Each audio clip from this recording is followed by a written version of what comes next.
Ladies and gentlemen, welcome to the after show. Max Tech Studios in the house. Yeah, I feel like we should get our own call phrase or something. This is Sneed, you know? You can tell the SMT Nation is here when you see the yeah in the chat. But yeah, Max, great to have you. We appreciate it. Dennis, I guess not too much planned. Two big topics I wanted to talk about here. Actually, let's first welcome. We have David Hall. David, welcome. We have Ian. What's up? I'm up. Dennis got Best Phone Plans merch, by the way. You can't really see it, but look at that. Dennis, is it comfy? Scale of 1 to 10. What are you looking at right there? 10 out of 10 would recommend. Nice. You can find that merch. I think it's in the video description. We got, excuse me, I think I skipped Michael. We got Jonathan, Lourdes, Mo, Darren, welcome Darren. We got Tucker, we got Matthew, we have Silent Burning Attack. Actually, Silent Burning Attack, that's a little alarming. I do not want any Silent Burning Attacks. We're going to postpone that now. We got Andy in the chat.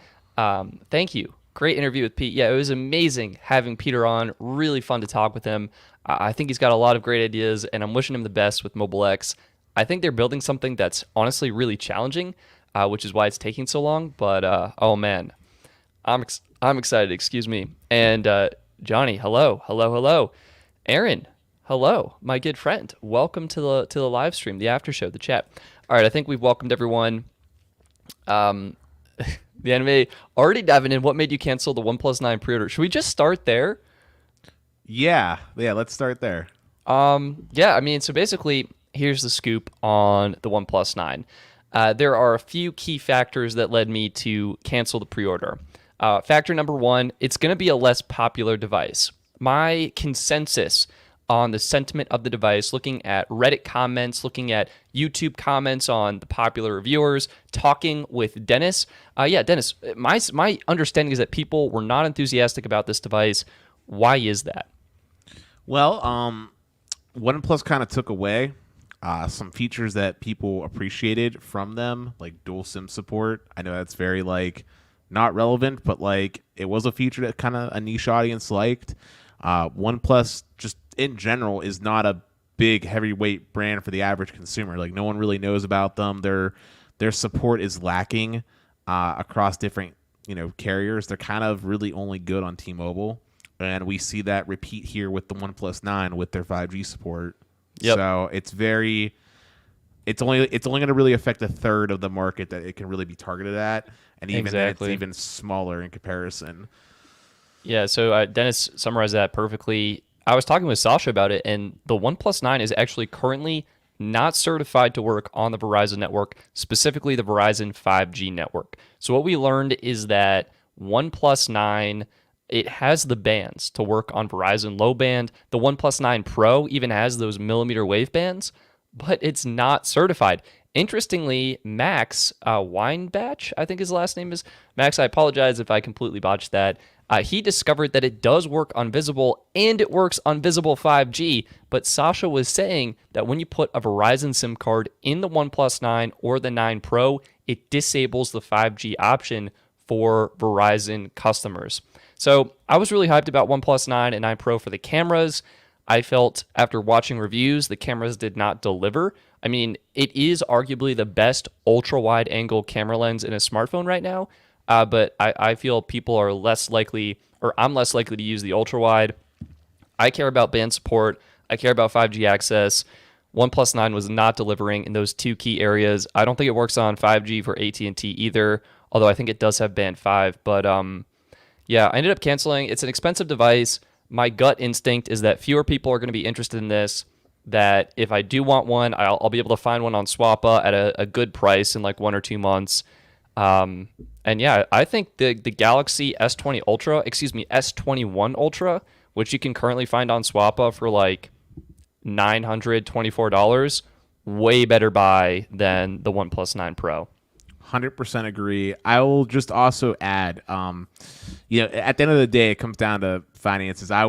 Stetson actually was really on board for it. I was kind of the one that had to be sensible and tell him how he would basically be losing a lot of money. I placed the pre-order. My thinking with pre-orders is I can always cancel And worst comes to worst, I can always return. Like I don't have to open it, I can return it.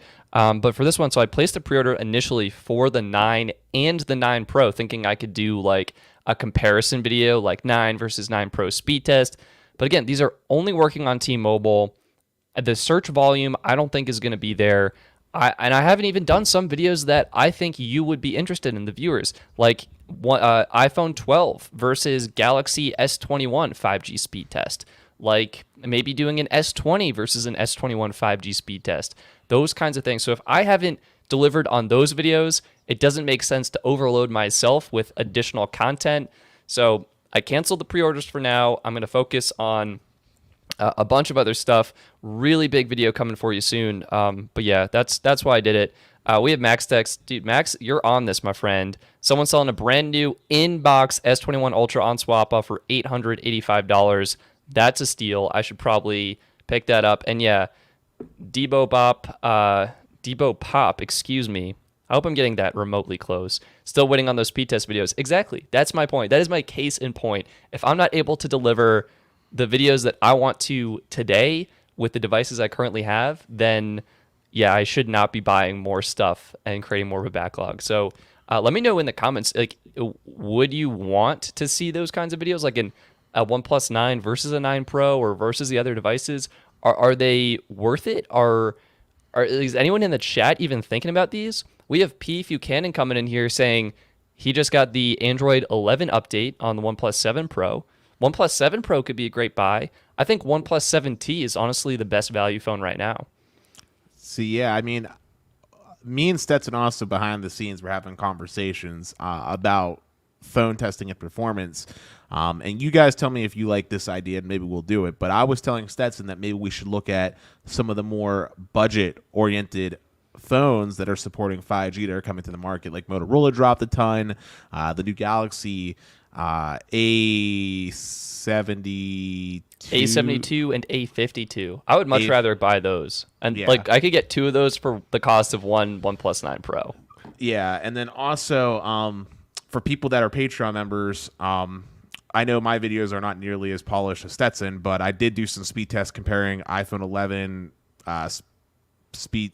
Well, I haven't posted it yet, but I'm doing an iPhone 11 versus iPhone 12 Pro versus Galaxy S20 speed test comparison. Yeah, now that Dennis, this is Dennis leveraging his 3 different T-Mobile lines. Yes, so that's something I'm working on behind the scene for extra content, people. And I'm not trying to overhype you by any stretch of the means. This is not going to be edited or clean. This is going to be more of like almost like if you watch Sneed's little drive-by, like little live streams, it's going to be more simple like that. But that's just something fun that I'm doing. Yeah, we have H. Coleman 25 coming in here. Yes, please do that. Test on budget phones. Yeah, so I think that's honestly going to be the smarter strategy for the channel, and to try and appeal to more people. So right now, those are canceled. We'll be investing those resources elsewhere, maybe in the stock market and ETFs. And but yeah, so we also have Darren. He's rocking the Nord N10 5G, and it's great. I think that's probably the best. I know actually in the Patreon chat, Max, if you're watching this, I think you had recommended, like, there's one really good OnePlus phone that's budget, and there's one not so good one.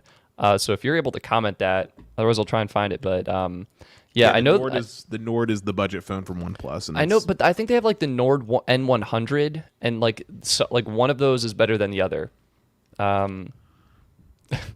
People have been complaining about the slow updates. Yeah, that's actually surprising to me. I feel like OnePlus should be better at updates. All right, my question for you, P. Buchanan, do you have the T-Mobile branded OnePlus phone, or did you buy it unlocked directly from OnePlus? Okay, so Max coming in clutch. Thank you, Max. Really good one is the Nord. Garbage one is the N10. Sorry to Darren, who likes the N10 and thinks it's great. You know, everyone can have their own phone. It'll work for them. And he's saying, Max is saying, for only $100 more, you get an infinitely better phone than with the normal Nord. Oh, with the normal Nord. I see what you're saying. Yeah, I can respect that. Budget phones. Eduardo, yeah, you know what? I think you're right. I would love to dive into this. Yeah, David. David coming in here. I should sell NFTs. Start a side business. Thank you, David. and Stetson, I kind of want to move on to like a little side topic. So, behind the scenes, we were just having a really calm chat, but I was telling you a pleasant surprise. Yeah. Do you remember what it was? I absolutely cannot remember for the life of me right now. All right, so basically, I do remember. Can I ask a leading question? Yes. Dennis, I noticed you had T-Mobile problems recently with your plan, but how is T-Mobile coverage in your area? Was that a good leading question? Sure, yes. So guys, I've actually been pleasantly surprised. T-Mobile has done some massive updates in my market. Thanks to one of the fans, I was able to see local towers that had the upgrades and do the testing, and I've been able to spot N41 and 80 megahertz as a block, which is great. But I was traveling a lot today, and I noticed that N41 popped up in more places than I was expecting. In fact, they even updated the coverage map. So, actually, yeah. Do you have that updated coverage map? I was looking at it and I wasn't able to find it, but I'm excited either way. You can keep talking. I can share it, but I'm curious about how I'm going to share it because I don't want to like blast my actual location. If that makes sense. Oh yeah. Can you send me a link? Is it linkable? Yeah. I mean, it's just the normal T-Mobile coverage map, but it's been updated in my market. Like. Oh. Okay. Well, I'll put in Pittsburgh, Pennsylvania, and yeah, just put Pittsburgh. Just put Pittsburgh, PA, in general. Yeah. You got it. I'll pull it up. I'll pull it up for the audience. But anyway, yeah. So I was pleasantly surprised. I was connecting to N41 far more than I was expecting, and not only was I connecting to N41, but I was actually seeing amazing speeds. Like I'm talking like 700 megabits per second. So the backhall's also been upgraded for a lot of these sites, and not only that, but it's had the side benefit of improving my performance on LTE and different things like that. Like before, when I would step outside of my apartment complex and connect to band 66, I might get like 10, 15 megabits per second. I'm now able to get like consistently like 50 to like 60, which I know for a lot of people out there doesn't sound that incredible, but that's a huge improvement, all things considered. Yeah, so if you want to zoom in a bit and go to like the west, that and north a little bit, that area this general area. Yeah. That general area by the airport, the Pittsburgh International Airport, is where a lot of you can see the little airplane. That general area used to not be covered in N41, and now it is. Yeah. They're not really showing N41 right now on the map. I'm not seeing it. They're not showing it. I'm just saying, like, do you know how it used to be like LTE? Like, oh yeah, now it's 5G. Yeah, and yeah, Pittsburgh International Airport. There you go. I got you. So this darker magenta stuff is the 4G LTE, and now everything is this more brighter, pinker magenta. Mm-hmm. So 5G's everywhere. We're getting some 5G. All that goodness. So that is definitely good. Lord Doritos is saying he can't hear me. Is anyone else having problems with that? I can hear Dennis just fine. Let me check the live stream. It's always trippy when you try and check the live stream because Dennis, I can hear you. I can hear you fine. I think that's cool. We got. I think yeah. So that's pretty cool. While we're on T-Mobile, Dennis, so you're getting awesome speeds. What were you seeing with that? Well, prior to the. I mean, there's still some problem sites, but prior to the upgrades, I would see maybe like 10 meg. Maybe on a really good day, if I was really close to a cell site carrier aggregated to like band 2, 4, 12, and 66. Wait, I'm sorry. You said on a good day you would see 10 meg? No, I'm saying typically I'd see 10 meg, and then on a good day, if I was carrier aggregated to a special site with like bands 2, 4, 6, etc., I might see like 40 or 50. Okay, so like average speeds for AT&T probably. No, that would be like congested speeds for AT&T. But no, now on a good day, I'm seeing like 300 plus, up to 700 during like non-peak hours and like around like 50. I mean, obviously when I'm in my apartment building and if I'm just connecting like N71 like 5x5, I'm seeing like 10 to 15. But that's still a major leap over like 0.1 that it used to be. So that's huge. That's huge. Usable. Point is the service is actually usable for something now, which is great. So that's You're probably feeling pretty good about your Magenta Max plans now. Like you got the good plans, and now you're getting faster speeds and better coverage. Yeah, and on the note of the Magenta Max, for people that were probably wondering at the conclusion of the story, I have to wait until my next billing cycle to see what actually happens. Wait, can we just quickly pause? This drives home exactly what Peter was saying when he said the carriers have just ancient, archaic billing systems.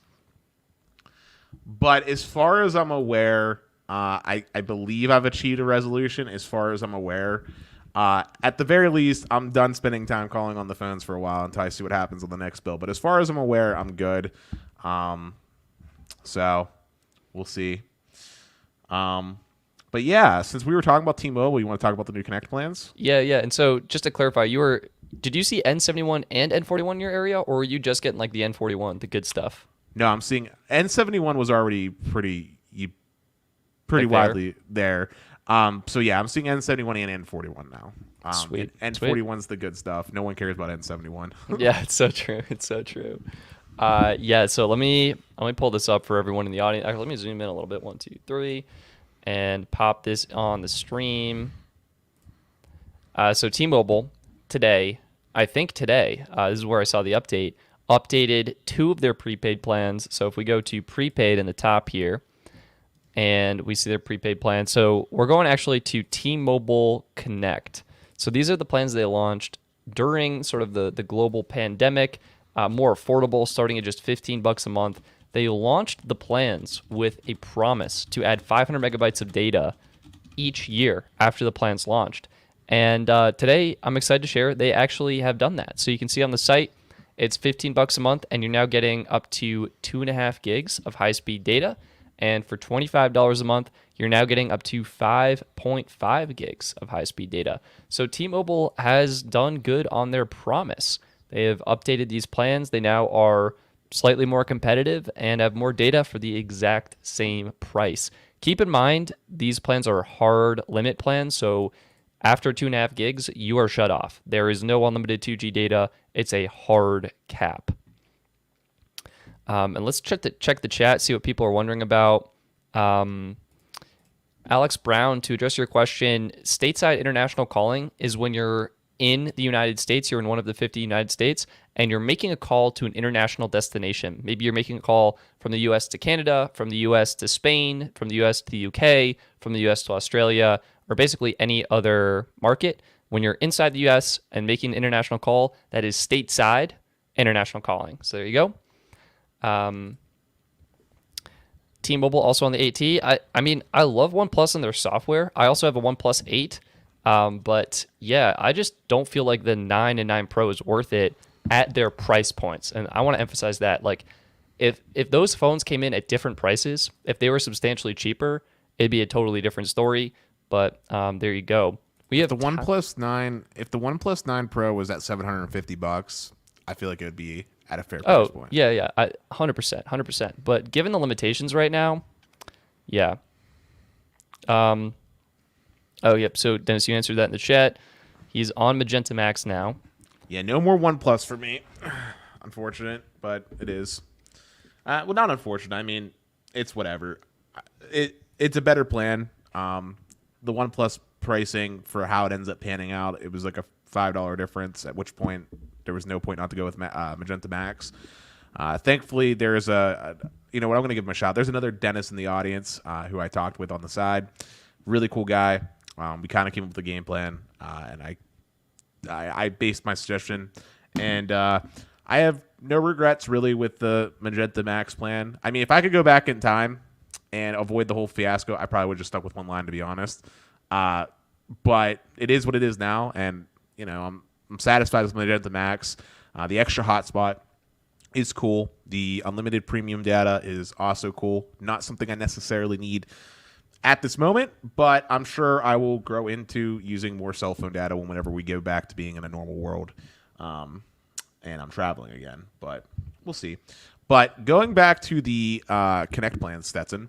Yeah. Is there any reason for anybody to buy them? Like, honestly.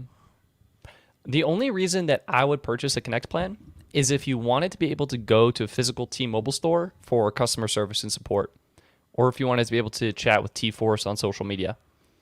That's it. That they're not good value plans. I mean, they for the same price on US Mobile, instead of getting 2.5 gigs, you can get 5 gigs. Same price on Mint Mobile, instead of getting 2.5 gigs, you can get 4 gigs.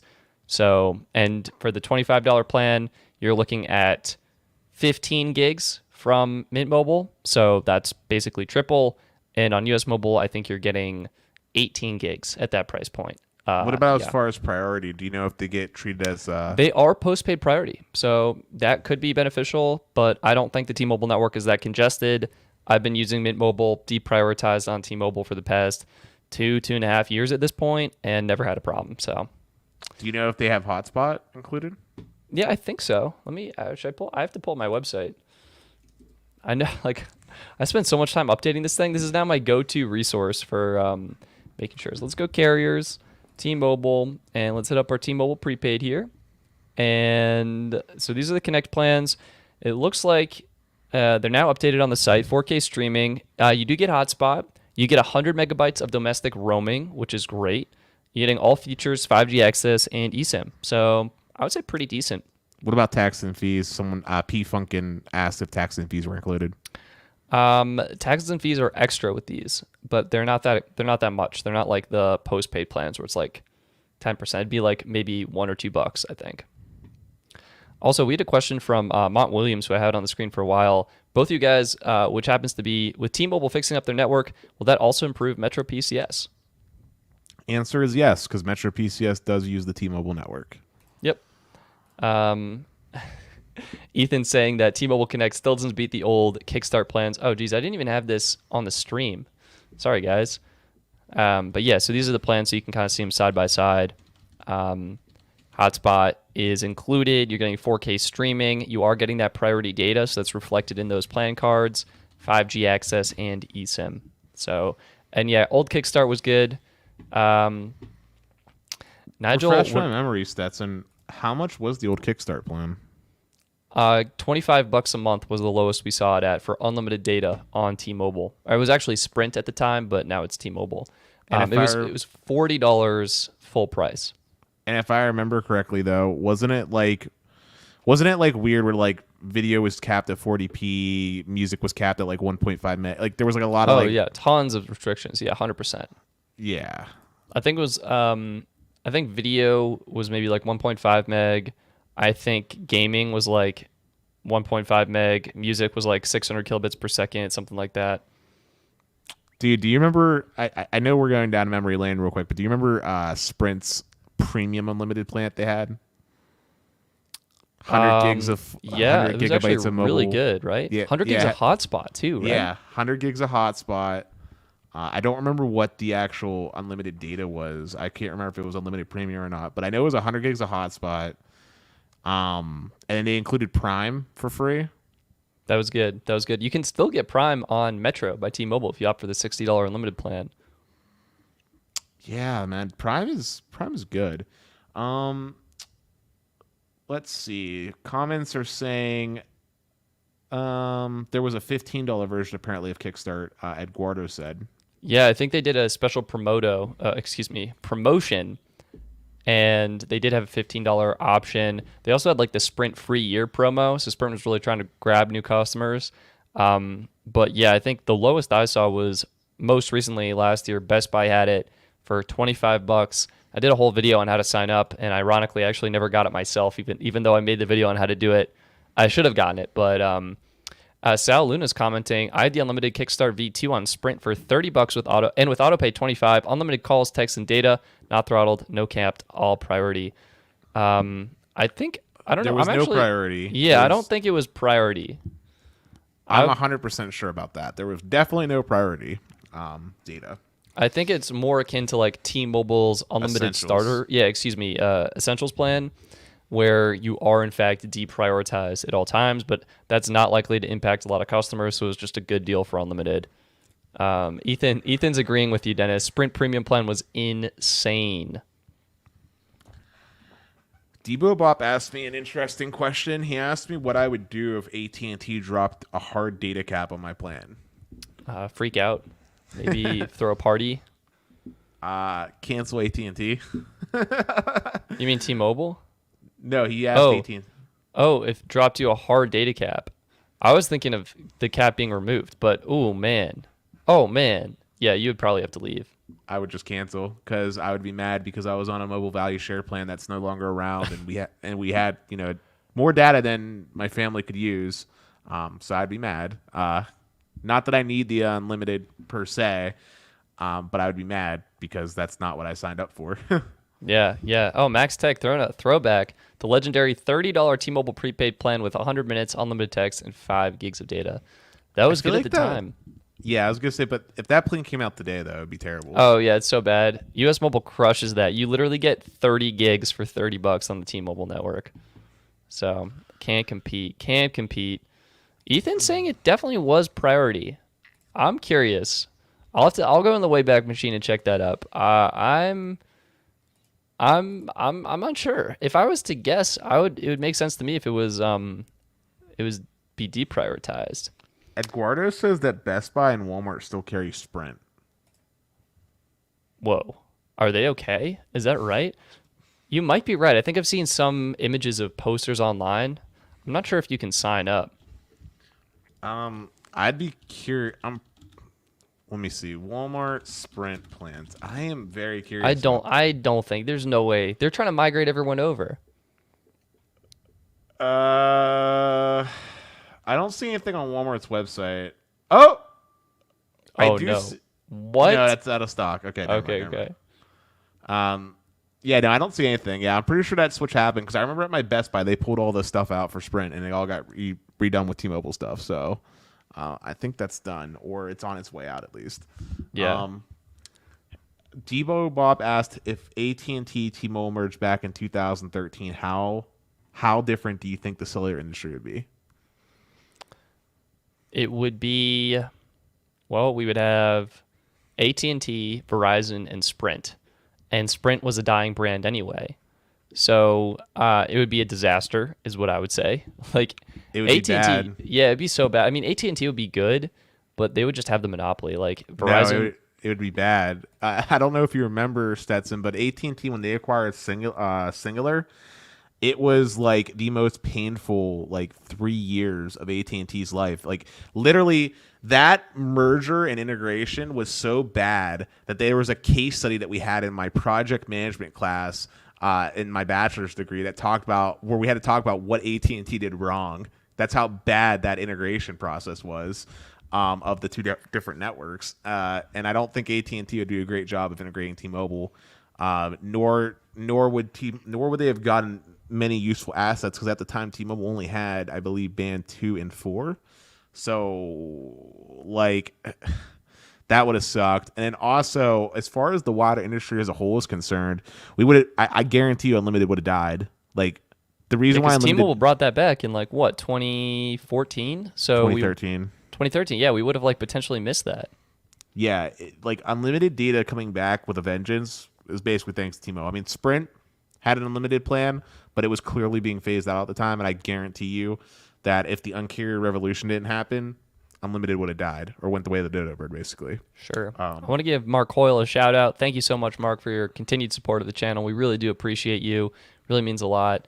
This is going towards the upcoming AT&T speed test video. That's probably going to be next month, given the amount of content I have to turn through, but I know that's going to be a hot topic. So thank you so much for that. And yeah, Willie, I agree. T-Mobile did benefit from the merger because they got some spectrum off AT&T, which allowed them to start expanding their network. Yeah, that's why they merged, is basically they bought spectrum as opposed to having to go through an auction. We have a question here from Alex Brown. I'm looking to change my plan in April. Currently I have Twigby, unlimited talking text. I'm thinking about US Mobile Unlimited. My budget is max $45. Any recommendations? Stetson, I'm not too familiar. What does Twigby use? So Twigby uses Sprint, and they fall back on the Verizon network for roaming, but only for calls. Okay. I mean, I guess the question. Well, I mean, Alex, the question would be, what phone do you have? Because that's gonna. Good. because that's going to be the deciding factor in what network to pick, right? Like if you're rocking something that doesn't support, say, band 12 and 71, then T-Mobile's a no-go option, right? So what phone are you using, and then what does coverage look like out in your market, like when you talk to your peers? I think, all right, Alex, I'm assuming you have a phone that's compatible with the Verizon network. I would recommend going with US Mobile Unlimited, and the reason I recommend that is let me pull up my US Mobile account right now. Let me just quickly sign in for you, and I'll be able to show you exactly why this is so cool. Hang on, where did that go? Here we go. What I'm thinking is you'll be able to use US Mobile's usage analytics dashboard. And yep, this is good to go. Let's add that to the stream. So you'll be able to see exactly how much data you're using and potentially switch to a more affordable plan. So check this out. I'm on US Mobile's new unlimited plan. It renews in 21 days, so I have 21 days to make a review video of this. But what you can do is go to the Analytics tab over here on the left, and this will show you your exact amount of data usage. And you can see this is what my usage is looking like. You can do weekly and kind of jump between the weeks. You can do monthly, and you can see what you're using. So my monthly total right now is 11.34 gigs. I'm averaging about 414 megabytes per day. So I think, Alex, if you were to go with US Mobile, you can get the unlimited plan, leverage their data usage analytics tool, and then potentially switch to a more affordable plan that meets your needs. So that's what I'm thinking there. He responded. He said he's going to upgrade to an iPhone XR, and he said that all the carriers are good in this area. Yeah, I would still probably do this. Did he say it has to be an unlimited plan? No, it doesn't. I mean, but you can get a cheaper plan. You can go with Mint Mobile. They have really cheap plans. I was going to say, if all the networks are good in your area, I'd probably recommend Mint, the Mint plan. Yeah, if you can pay up front. I mean, I use Mint, and I love the service and experience. I was just thinking, like, if you're not sure what your data usage is, that's where I was thinking this could be a really cool tool to like do this for a month, and then after your first month, be like, oh, okay, like I only need a 10 gig plan. Let me switch to Mint because it's cheaper or something like that. Well, I mean, the reason I would recommend Mint is because they have all the features, basically, in a nutshell. That's true. Wi-Fi calling, hotspot, really good features. And I personally value that. And then also they are cheaper in general, as long as we're not talking, unlimited plans, which, I mean, they're cheaper, but it's not like a real unlimited plan for Mint. So I was either going to say Mint or even Visible. Just $25, unlimited data, hop on Stetson's little group share plan so you can get it. No way. So this is coming from Ethan. It sounds like, Ethan, you may actually work at Best Buy, so this is a really cool insight, but a majority of Best Buy stores still carry the Sprint brand. They are pilot stores in different markets that are currently under the T-Mobile brand. We can still open new accounts, offer device payments, etc. So yeah, actually T-Mobile on their Investor Day presentation said that they would be offering their plans in Best Buy stores. They were literally the last carrier to even go to Best Buy, So this does kind of make sense. Sprint was in stores. Maybe they're still testing the waters there. If you are able to hop on one of the old Sprint plans, I think some of those were actually better than T-Mobile. So like hop on, get locked into a legacy plan, and then just get a great plan on T-Mobile network. I mean, if we're talking premium unlimited data plans, I actually think Magenta Max is better than what Sprint offered. Yes, but I think Sprint had some good options in that mid-tier category, especially with the hotspot data. So, well, I don't know. The 100 gig hotspot plan would have been their Sprint's premium plan, which was like $80 plus tax. So basically the same as Magenta Max. And then regular Magenta. Where did I go wrong? What happened?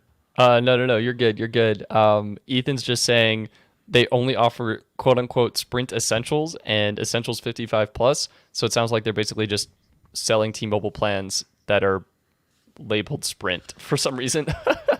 It's weird. But Stetson.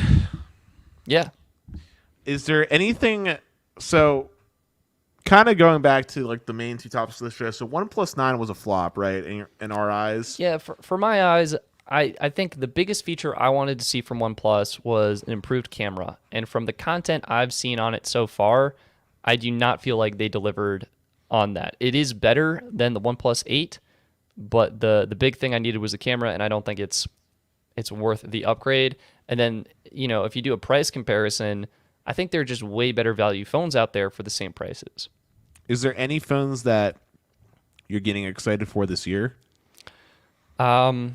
Z Fold 3, maybe? I don't know. I mean, right now I'm most excited for the iPhones coming out this fall because we're just overdue for that 120 hertz screen. Like, we need that, iPhone users. So, Oh yeah, they just it was leaked. They just put in a huge order with Samsung for low temperature, that yeah, the fancy word. LTPO. Yeah. Displays, which are the same display tech that they use on like their Apple Watches, which is legit. But so 120 hertz, like that's pretty well like confirmed and stuff. Yeah.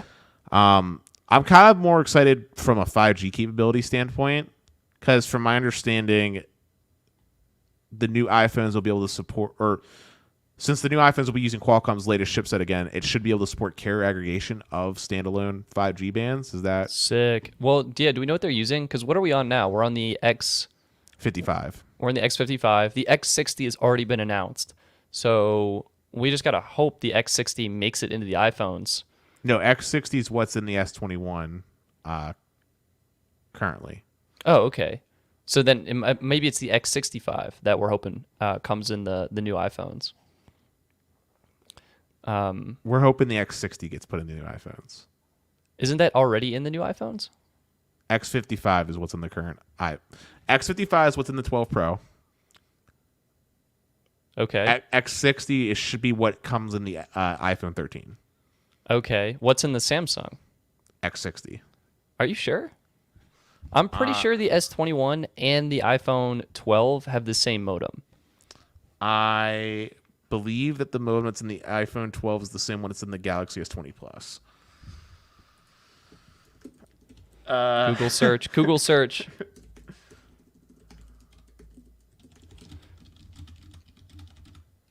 Okay, so it's definitely the X55 modem. In the iPhone 12, I believe. right. Yeah, and so I think the S21 is still using the X55, and the The S21 is using the X60, and I'm sending that to you right now. So that's what I was saying. I just sent an article. Damn, wow. So there's a huge modem difference here. How did I Yes. miss that? Yes.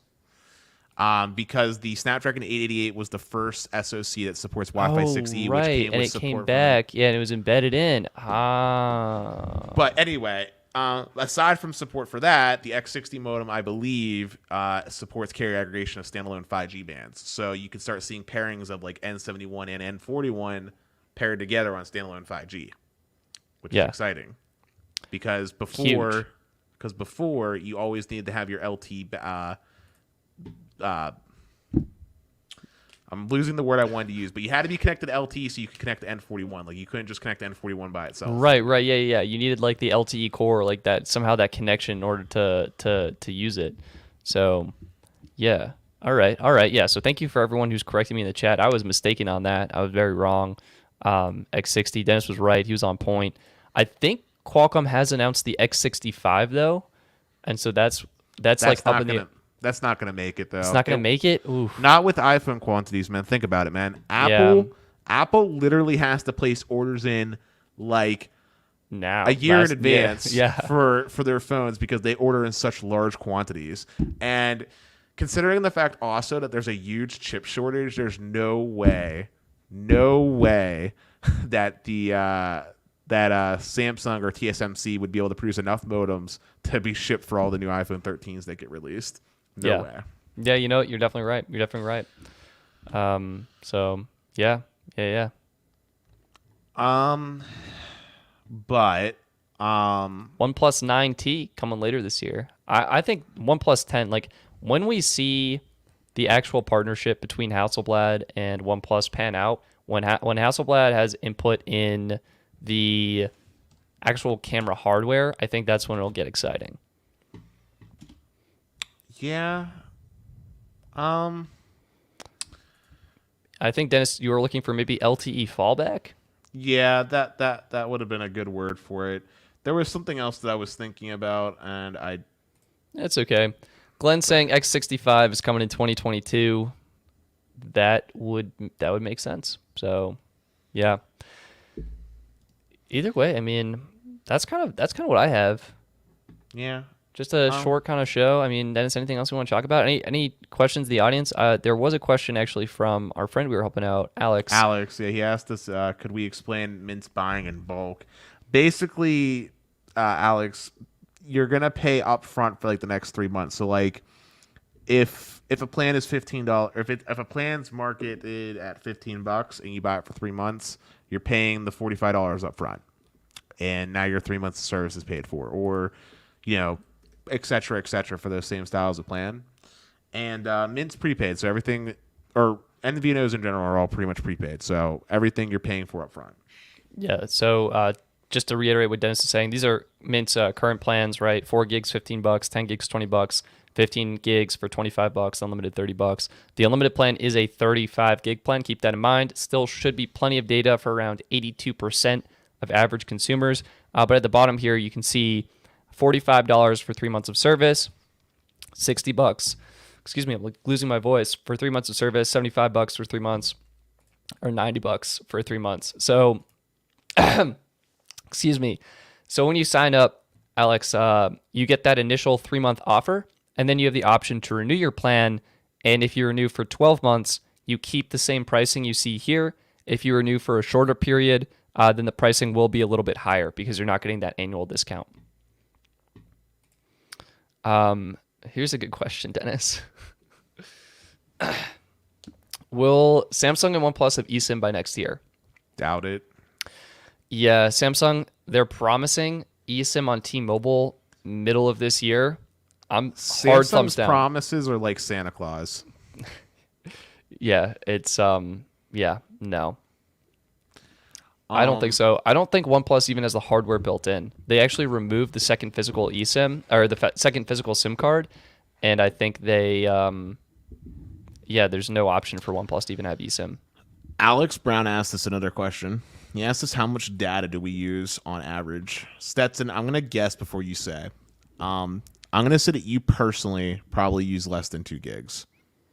Yeah, I think I'm around actually like maybe 3 at this point. And sometimes it just happens by accident. Like I'm streaming a lot of podcasts while I'm driving, and like I'm not even trying to. So I'm on Mint Mobile's 10 gig plan right now. My plan renews in 18 days, so about halfway through the billing cycle, give or take. Actually, that's a little under halfway. I've used 1 gig, so I would say I use maybe between 2 to 3 gigabytes of data per month based on my average usage.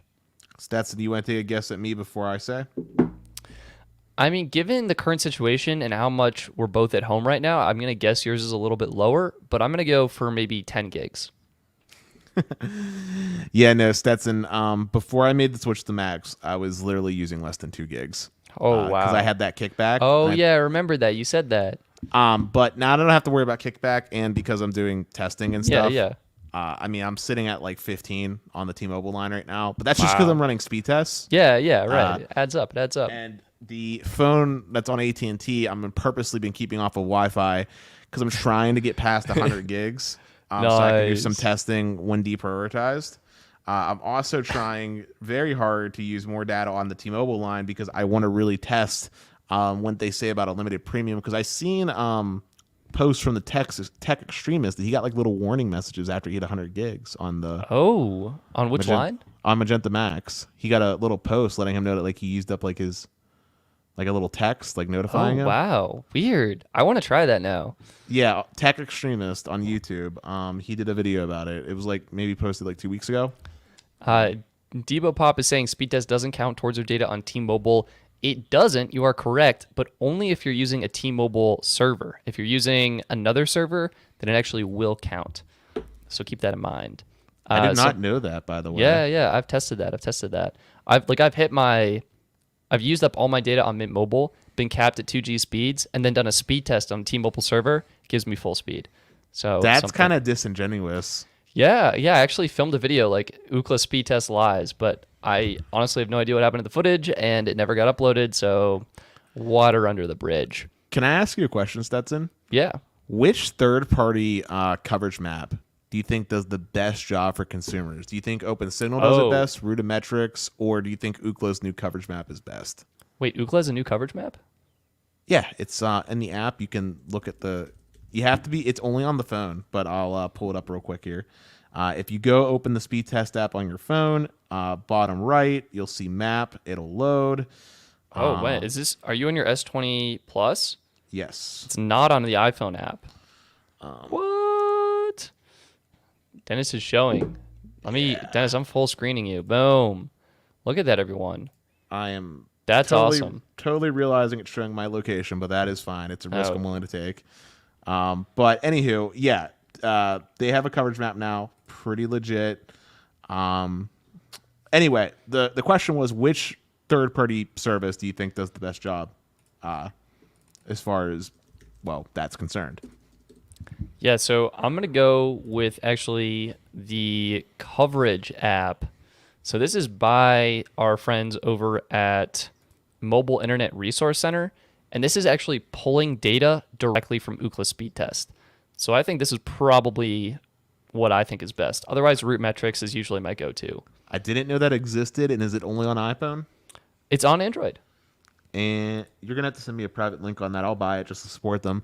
Oh, it's free on Android. What's up with that? Okay. Yeah. I mean, I paid for all the add-ons on the iOS just to like test it out, but I think this is honestly what I would say is the best because they're getting data directly from Ookla, and yeah, it's the app I think could be better to some degree. Like the interface could be improved in certain areas, but overall in terms of accuracy, I think this is one of the ones I'm recommending. Rudimetrics is the one I like. I like it because well, one, I like the hexagon like layout. I love that they let you see the best technology, the average speed. It is really good. I do typically go with that one too. And also, actually, while we're here, let me pull something up. Oh, gosh. Chime said that apparently the Rudimetrics app is also apparently online. Or, I'll have to check that out. Amen. So there's another site. My friend Chris actually makes this. It's called Coverage Critic, and he actually he built this new tool. He's been working like crazy hard on this. You can enter your zip code. So I'm in 80501 right now. And if you search, it tells you based on data he's able to get that's publicly available, which network is likely going to provide the better coverage in your area. So I'm in Longmont, Colorado. It's saying Verizon is really good, AT&T probably around second, T-Mobile and last. But he also has medium confidence, and that's because the data isn't quite as rich as the other sources are. But still pretty cool. Love what he's doing. So I figured I'd show that here. I actually disagree with this. I think T-Mobile's great in Longmont. We have one side of N41. That's pretty fun when you get it. Verizon has good coverage area, but I don't think as fast speed. So that's my take. Quick little shout out. Great resources. I put a bunch actually while we're on this topic. Plug my own website. I put a bunch on the Best Phone Plans website. So if you go here, if you go to networks in the top, and let's say you're interested in hot topic right now is the T-Mobile network because they've been improving so much. You can go to, let's see, their coverage. Yeah, T-Mobile coverage.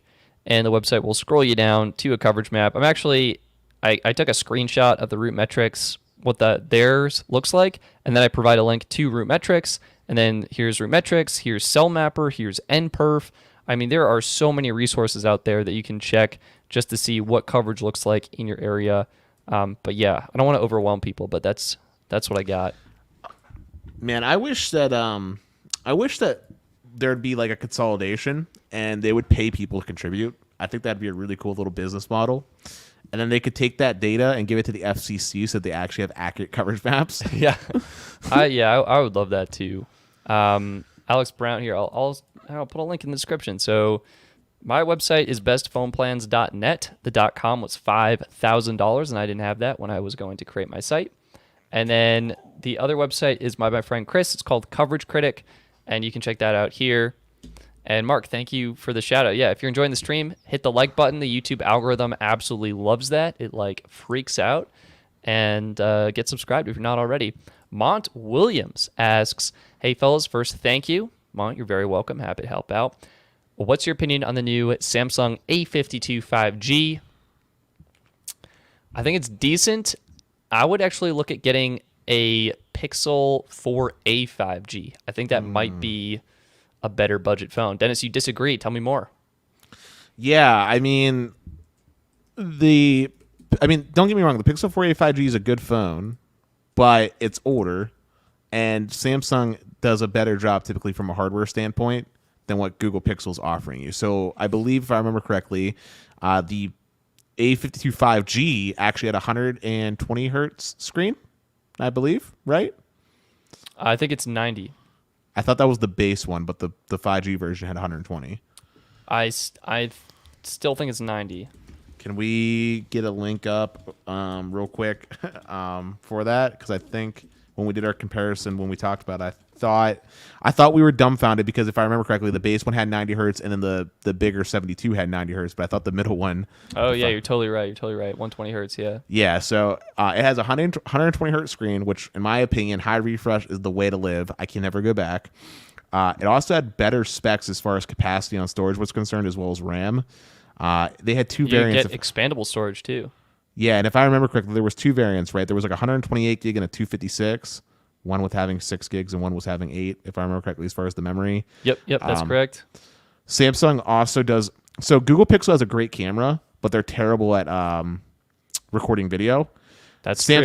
Samsung, on the other hand, as far as Android's concerned, in my opinion, does the best at capturing video.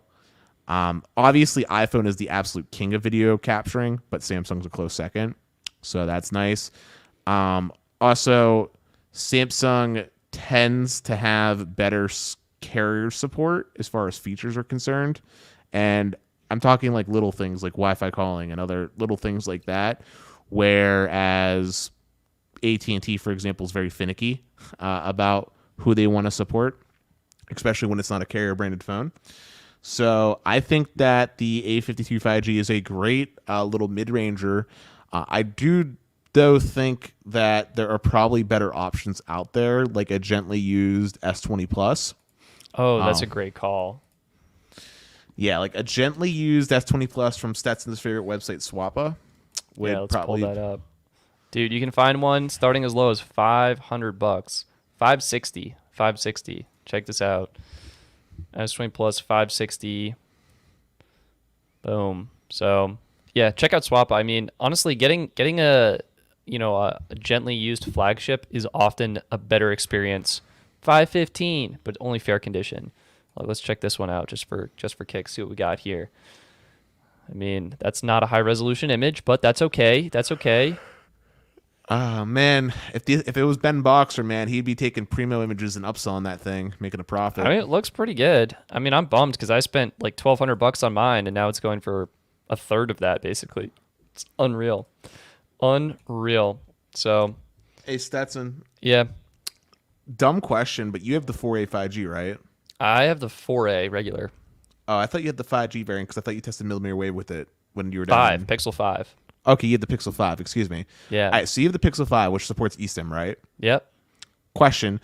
On Android, if you have eSIM enabled, can you do dual SIM mode like you can on an iPhone? Ooh, I don't think so. I think you have to pick one.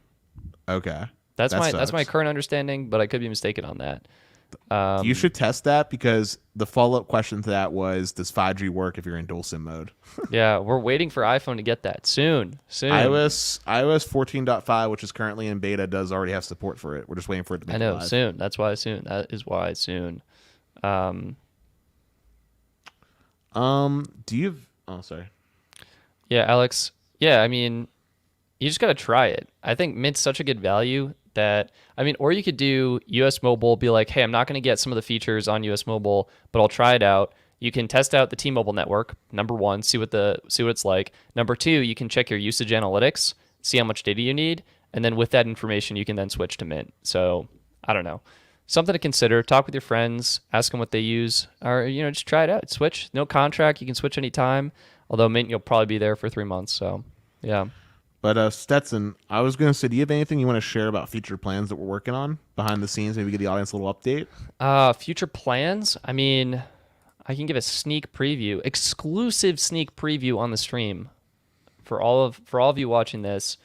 We are working on by we, I mean specifically me for this one. Dennis, of course, has his, speed test. So join the Patreon to see that. iPhone 11 versus, all his other devices.